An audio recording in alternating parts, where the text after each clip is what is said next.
My youngest son, Easton, was a 10-year-old Weeblo Boy Scout when he landed his first fish. Just after the snow melted and before the ice was off the lakes, I spent an afternoon on the front lawn with his den, teaching them to cast a fly rod. Easton and I practiced together a few more times after that, and he became a pretty good caster. I was telling book author and fly fishing guru Dan Heiner about Easton's success at casting a fly.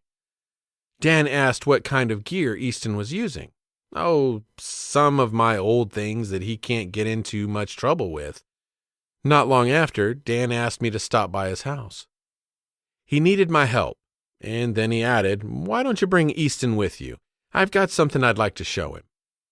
A few days later, found Easton and me in Dan's den, which looks something like the fly fishing department at Mountain View Sports. Dan talked fly fishing with Easton for a time and then handed him a brand new rod Dan had just received from Cabela's, an 8-weight, 9-foot graphite beauty. They talked about the merits of the rod and how it felt in the hand. It was lovely, and I could tell Dan thought it was about the best 8-weight rod in his den. After a few minutes of false casting and passing the rod back and forth, Dan handed it to Easton with the comment something like this: "I got this rod just for you. I wanted you to start out fly fishing with the best." Easton couldn't believe what he was hearing, but he remembered his manners and thanked Dan gratefully for the gift. A few days after receiving his gift rod, Easton bought his own reel. Not quite the same class as the rod, but serviceable nevertheless. Easton continued his front lawn casting and practice, and then the ice went out of Green Lake. Easton's older brother, Lars, invited him to put his fishing lessons and practice to practical application and try out the new rod. The excitement of the two brothers returning home with stories of a mess of fish landed and released will long be remembered.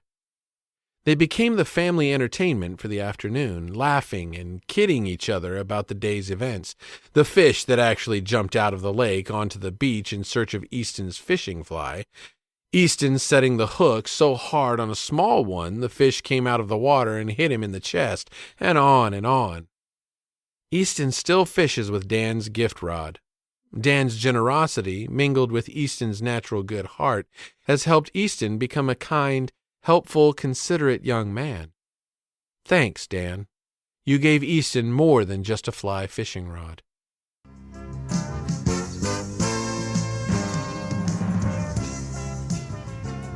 When you go outdoors, take a young person with you and teach them by your example what it means to be a sportsman.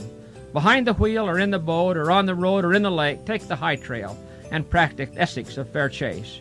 Goodbye and good luck. May God bless you in the land of the midnight sun, and may your days be happy and long in Alaska's outdoors.